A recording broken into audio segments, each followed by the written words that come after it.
दोस्तों, पूरे संसार में सबसे बड़ा धन सुख और शांति है और हम सभी यही चाहते हैं कि हमारे घर में सुख और शांति बनी रहे। लेकिन हम अक्सर देखते रहते हैं कि सभी परिवार में लड़ाई झगड़े चलते रहते हैं और उन झगड़ों से पूरे परिवार का माहौल खराब हो जाता है। परिवार के लोग ही एक दूसरे से घृणा करते हैं, वहीं एक दूसरे के खिलाफ साजिशें रचते रहते हैं। भाई भाई को देखकर खुश नहीं होता है, बेटे को पिता से दिक्कत है। छोटी छोटी बातों को लेकर ही हम आपस में लड़ाई झगड़े करने लग जाते हैं, जिससे पूरे परिवार में तनाव बना रहता है। आखिर परिवार में लड़ाई झगड़े क्यों होते हैं? क्या कारण है झगड़ों का? आज इस कहानी के माध्यम से हम ये जानेंगे और हम इसमें आज ये भी जानेंगे कि कैसे हम इन लड़ाई झगड़ों को दूर कर सकते हैं, घर में कैसे खुशहाली का माहौल ला सकते हैं। बस आपको ये कहानी पूरी और ध्यानपूर्वक सुननी है और अंत तक जरूर देखनी है, तभी आपको सारा खेल समझ आएगा, अन्यथा आप कुछ चीज़ों से वंचित रह सकते हैं। एक समय की बात है, एक नगर में एक सेठ रहता था।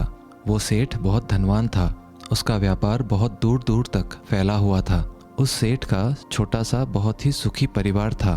उसके परिवार में वो और उसकी पत्नी थी।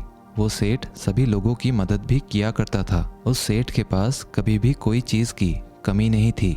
नगर के सभी लोग उसका बहुत सम्मान करते थे। उसके जीवन में किसी भी प्रकार का कोई भी दुख नहीं था। कुछ समय बाद सेठ की पत्नी ने एक पुत्र को जन्म दिया। अब तो सेठ की खुशियों का कोई ठिकाना ही ना रहा। उसने पूरे नगर में लड्डू बंटवाए। वो बहुत खुश था। उसने अपने पुत्र का नाम गोपाल रखा।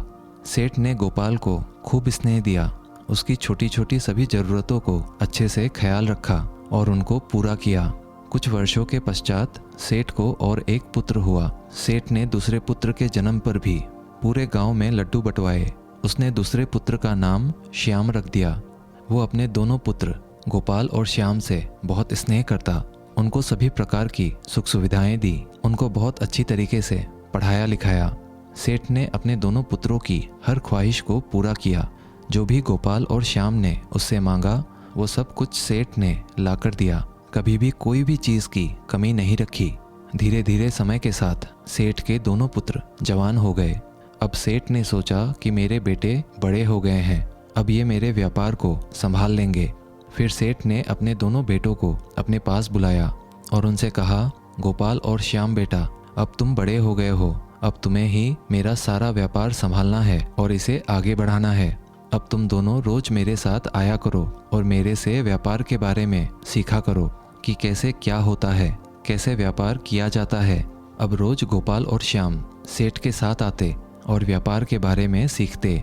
कुछ ही दिनों में दोनों भाइयों ने व्यापार के ऊंच नीच के बारे में सीख लिया। अब सेठ को किसी बात की कोई चिंता नहीं रही। उसने अपना कारोबार अपने दोनों बेटों के हाथ में सौंप दिया। कुछ दिनों तक तो सब कुछ बहुत ही अच्छा चलते रहा, लेकिन धीरे धीरे दोनों भाइयों में झगड़े होने लगे। गोपाल बोलता कि मैंने इतना काम किया है, तू कुछ नहीं करता। तो श्याम बोलता, भैया मैंने भी तो इतना काम किया है, आप मुझे ऐसा कैसे बोल सकते हो? जितना हक आपका है उतना मेरा भी है, आप मुझे कुछ नहीं बोल सकते। अब तो आए दिन उनके झगड़े होना शुरू हो गए थे। वो दोनों भाई एक दूसरे से घृणा करने लग गए। अब तो उन दोनों का आसपास में सभी को पता चल गया कि इन दोनों भाइयों में बनती नहीं है। एक बार गोपाल अपने दोस्त के साथ बैठा था। उसने अपने दोस्त से बातों ही बातों में कह दिया कि अरे यार, व्यवसाय में पूरा काम मैं ही करता हूँ, मेरा भाई कुछ भी नहीं करता। ये सुनकर गोपाल के दोस्त ने कहा, देख भाई, मेहनत तो तू कर रहा है और तेरा भाई पका पकाया हुआ खा रहा है। वैसे देखा जाए तो तू उससे बड़ा है, तुझे उससे काम करवाना चाहिए और अगर वो काम नहीं करे तो तू उसे व्यापार से निकाल दे। वैसे भी तू बड़ा है, तेरे पिताजी के व्यवसाय पर पहला हक तेरा ही है। अपने दोस्त की बातें गोपाल के मन में बैठ गई। वह मन ही मन सोचने लगा कि अब तो श्याम को व्यापार से निकाल ही दूंगा। उधर श्याम भी जब अपने दोस्तों से मिला तो उसने अपने दोस्तों को बताया कि यार, बड़े भैया मुझे कुछ भी बोल देते हैं, खुद तो कुछ करते हैं नहीं, मुझे ही बोलते रहते हैं। अरे यार, बड़े हैं तो क्या हुआ, वो जैसा कहेंगे मैं वैसा थोड़े करूँगा। आखिरकार वो व्यापार जितना उनका है उतना मेरा भी तो है। ये बातें सुनकर श्याम के दोस्त बोले, यार तेरा भाई तेरा इस्तेमाल कर रहा है, वो खुद तो कुछ करता है नहीं, बस तेरे से ही काम करवाता है और खुद मज़े में रहता है। यार देख, तू अपने भाई से बच के रहना, कहीं वो तेरे पिताजी की सारी जमा पूंजी खुद के पास ही ना रख ले और तुझे व्यापार से निकाल दे। अपने दोस्तों की बातें श्याम के मन पर घर कर गई। अब दोनों भाई घर पहुंचे। अब वे दोनों एक दूसरे को इन नज़रों से देखते मानो एक दूसरे के वे सबसे बड़े दुश्मन हो। उधर सेठ और सेठानी को तो इन बातों का पता भी नहीं था कि दोनों भाइयों में इतना झगड़ा किस बात से हो रहा है। वो तो बस यही सोच रहे थे कि कोई छोटी मोटी बात होगी। बचपन में भी तो ऐसे ही लड़ते थे और फिर सब भूलकर एक साथ खेलने लग जाते थे।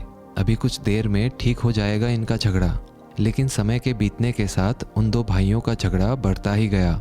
अब सेठ को कुछ समझ ही नहीं आ रहा था कि वो अब क्या करे। फिर सेठानी ने कहा कि हम दोनों की शादी करवा देते हैं, इनके ऊपर जिम्मेदारी पड़ेगी तो ये अपना बचपना छोड़कर उसमें लग जाएंगे।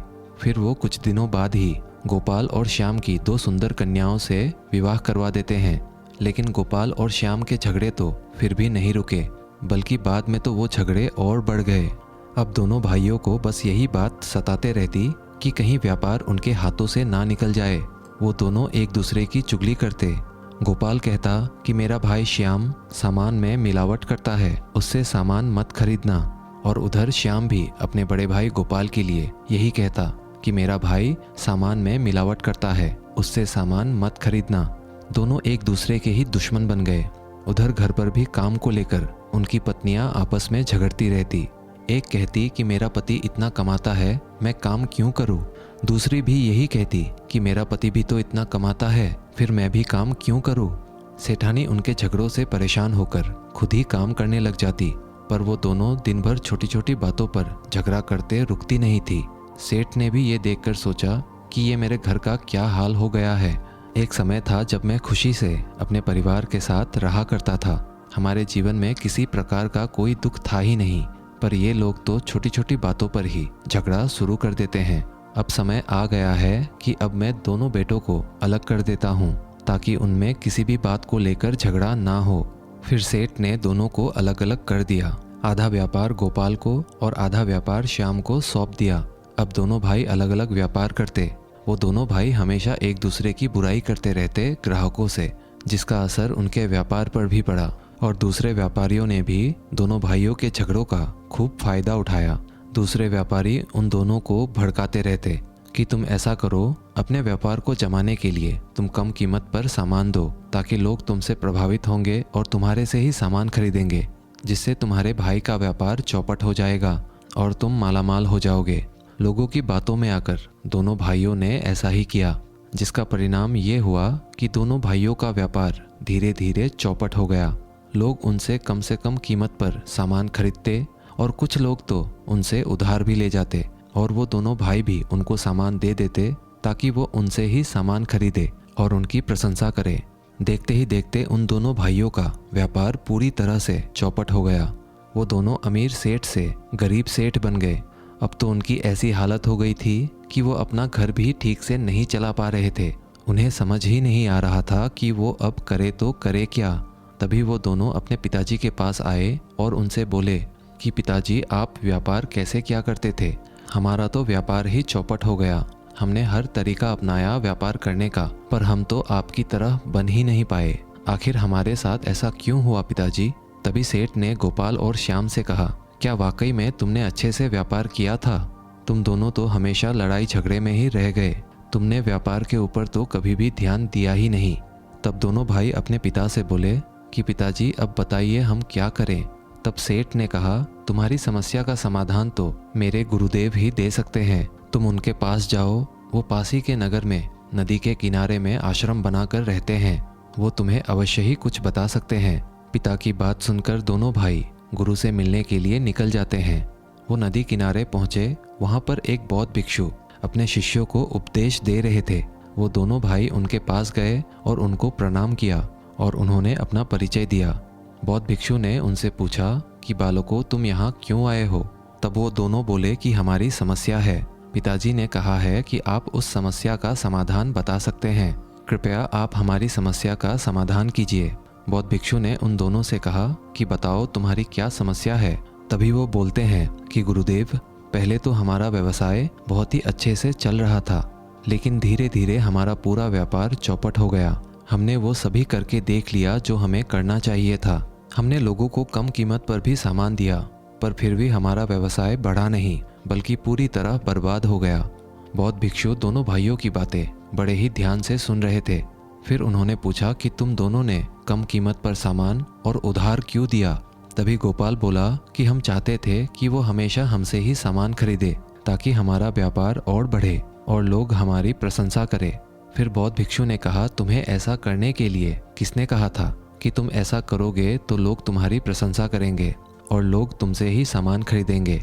तभी श्याम ने बोला कि ऐसा हमसे दूसरे व्यापारियों ने कहा था कि अगर हम सामान कम कीमत पर बेचेंगे तो लोग हमसे ही सामान खरीदेंगे और हमारी प्रशंसा करेंगे। फिर हम धीरे धीरे सामान को ज़्यादा कीमत पर बेचेंगे, तब भी वो सामान हमसे ही खरीदेंगे। लेकिन ऐसा हुआ नहीं। गुरुदेव, हम तो बर्बाद हो गए। अब तो हमारी हालत ऐसी हो गई है कि लोग हमारी तरफ देखते भी नहीं हैं। हम अपने परिवार का पेट भी ठीक से नहीं भर पा रहे हैं। हमारे पिताजी का नगर में बहुत सम्मान था, धनवान सेठों में उनका नाम आता था, पर अब सब कुछ बर्बाद हो गया। अब आप ही हमें बताइए कि हम क्या करें। फिर बौद्ध भिक्षु उनकी बात सुनकर उनसे कहते हैं कि मैं जो भी तुम्हें बताऊंगा उसे बड़े ध्यान से सुनना। इस संसार में सबसे बड़ा धन सुख और शांति है। जब भी हम परेशान होते हैं या फिर हमारे सामने कोई समस्या आती है तो हम सबसे पहले अपने परिवार के पास जाते हैं, क्योंकि परिवार के लोग ही तो होते हैं जो तुम्हारी समस्या को समझ सकते हैं। लेकिन तुम दोनों ने अपनी समस्या अपने परिवार वालों से ना कहकर दूसरों को कही है। दूसरे लोग तुम्हारी समस्या सुनकर कभी सही निर्णय नहीं देंगे, बल्कि वो तो तुम्हें गलत रास्ते बताएंगे और गलत गलत बातें बताएंगे। जो बात है ही नहीं उसमें भी नमक मिर्च लगाकर तुम्हारे सामने रखेंगे। लोगों को ऐसा करने में बड़ा मज़ा आता है। उनको कोई फ़र्क नहीं पड़ता कि आप किस समस्या से जूझ रहे हो। आप तो उनके पास हल खोजने के लिए जाते हैं, पर आपको वो सुलझाने के जगह और भी उलझा देते हैं। इसीलिए अगर हम किसी चीज़ से परेशान हैं तो सबसे पहले हमें अपने घर वालों के साथ बैठकर बात करनी चाहिए, क्योंकि आपके हर समस्या का समाधान लोगों के पास नहीं है, बल्कि आपके परिवार के लोग ही आपकी समस्या अच्छे से हल कर सकते हैं। कभी भी अपने परिवार की कमज़ोरी किसी को मत बताओ। तुम में और तुम्हारे भाई में अगर नहीं बनती है तो ये बात तुम दोनों को अपने तक ही सीमित रखनी चाहिए। अगर तुम दोनों ने अपने को अच्छा साबित करने के लिए अपने भाई की बुराइयां करना शुरू कर दी, जिसका नतीजा ये हुआ कि लोगों ने तुम्हारी ही कमज़ोरी का फ़ायदा उठाया, क्योंकि लोगों को तुम दोनों ने ही बताया है कि आपस में तुम दोनों की नहीं बनती। अगर तुम उनको नहीं बताते तो उनको कैसे पता चलता? क्या ये सब बताने के बाद लोगों ने तुम्हें अच्छी राय दी है? क्या उन लोगों ने तुमसे कहा है कि आपस में झगड़ा मत करो? नहीं ना, बल्कि लोगों ने तुम्हें एक दूसरे के खिलाफ बहुत अच्छे से भड़काया है, ताकि तुम दोनों कभी आगे नहीं बढ़ पाओ। तुम उन लोगों के पास समाधान के लिए गए थे, पर बदले में उन लोगों ने तुम्हें मुसीबत में डाल दिया। दूसरे लोग कभी ये नहीं चाहेंगे कि तुम उनसे आगे निकलो, वो हमेशा तुम्हें गिराने की कोशिश करेंगे। आखिर दूसरे व्यापारी क्यों चाहेंगे कि तुम आगे बढ़ो? कोई भी अपने व्यवसाय को लात नहीं मारने देगा। वो तो यही चाहेगा कि कैसे भी वो सबसे बड़ा व्यक्ति बन जाए। वो लोगों को कभी सही राय ही नहीं देगा। और तुम दोनों ने दूसरे व्यापारियों की बात मान ली और उनके कहे अनुसार करना शुरू कर दिया। क्या तुमने उस वक्त एक बार भी अपने पिताजी से पूछा था कि पिताजी आप व्यवसाय किस प्रकार करते थे? तुम्हारे पिताजी भी तो धनवान सेठ थे। क्या तुमने कभी उनसे राय ली, उनसे सलाह मशवरा किया? जब तुम्हारा सब कुछ बर्बाद हो गया तब तुम्हें अपने पिता की याद आई। अगर तुम दूसरों को पूछने के बजाय अपने पिताजी से पूछते तो शायद आज तुम्हारा व्यवसाय बर्बाद नहीं होता। कभी भी अपने परिवार के सदस्यों की बुराई दूसरों से मत करो, इससे तुम्हें कुछ हासिल नहीं होने वाला। लोगों को तुम बताओगे कि मेरा भाई मेरे साथ ये करता है, मेरे पिताजी ने ऐसा किया, मेरे माता ने वैसा किया, तो लोग क्या करेंगे? तुम्हें बोलेंगे कि तू सुनता क्यों है उनकी, तू भी उनकी बातें मत सुन। जिससे क्या होगा कि तुम्हारा ही नुकसान होगा। तुम लोगों के बीच तनाव बढ़ेगा। लोग तो आग लगाने वालों में से हैं, पर उस आग में उनका कुछ नहीं बिगड़ेगा, बल्कि तुम्हारा घर जलकर राख बन जाएगा। तुम दोनों ने ही एक दूसरे की बुराई की और लोगों ने तुम्हें एक दूसरे के खिलाफ और भड़काया है। जिससे हुआ क्या, उनका तो कुछ नहीं बिगड़ा, लेकिन उनकी लगाई आग से तुम दोनों ही बर्बाद हो गए। इसीलिए कभी भी अपने घर के सदस्यों की बुराई किसी के सामने मत करो। अगर तुम्हें अपने भाई से किसी बात को लेकर समस्या है तो तुम उसे आपस में ही बैठकर घर पर ही सुलझा सकते हो। उसका कोई ना कोई हल अवश्य ही निकाल सकते हो। अगर तुम दोनों भाई मिलजुल कर व्यापार करते तो अपने पिता से भी बड़े सेठ बनते। तुम्हारे पिताजी तो अकेले थे, मगर तुम दो हो। दोनों मिलकर दुगनी मेहनत करके अपने व्यापार को बुलंदियों तक पहुंचा सकते थे, लेकिन तुम दोनों ने तो एक दूसरे की बुराई करने में ही सारा वक्त निकाल दिया। हर परिवार में छोटे मोटे झगड़े चलते रहते हैं, लेकिन उन बातों से परिवार को कभी बिखरना नहीं चाहिए। जहाँ 5-10 लोग रहेंगे वहाँ कुछ ना कुछ मनमुटाव तो जरूर होगा, लेकिन हमें उन छोटी मोटी बातों पर ध्यान नहीं देना चाहिए। ऐसी बातें कुछ समय बाद अपने आप ठीक हो जाती हैं। अगर तुम उन छोटी मोटी बातों पर झगड़ा करना शुरू करोगे तो बात और भी बढ़ जाएगी। अगर आपसे बड़े आपको 2 बात बोल भी दे तो उन बातों को सुन लो, उससे कुछ नहीं होगा। लेकिन अगर आप भी उनको साथ साथ जवाब दोगे तो परिवार में तनाव बढ़ेगा और आपका घर बिखर जाएगा। हमें ज़्यादा से ज़्यादा समय अपने परिवार वालों के साथ बिताना चाहिए ताकि उनके व्यवहार और उनके भावनाओं का पता चले। परिवार के सभी सदस्य एक दूसरे से बहुत प्यार करते हैं, मगर वो दूसरों की बातों में आकर एक दूसरे के खिलाफ हो जाते हैं। अगर तुम्हारे ऊपर कोई भी मुसीबत आएगी तो सबसे पहले तुम्हारा परिवार ही तुम्हारा साथ देगा। बाकी के लोग तो तुम्हें उस मुसीबत में मरने के लिए छोड़ जाएंगे। परिवार में सुख शांति तभी बनी रह सकती है जब हम एक दूसरे को समझेंगे। हमेशा परिवार के लोगों का सम्मान करें, उनकी भावनाओं को समझे। परिवार के साथ से और अपनी ईमानदारी से तुम दोनों अपने व्यापार को फिर से खड़ा कर सकते हो। बस मेरी ये बातें हमेशा याद रखना।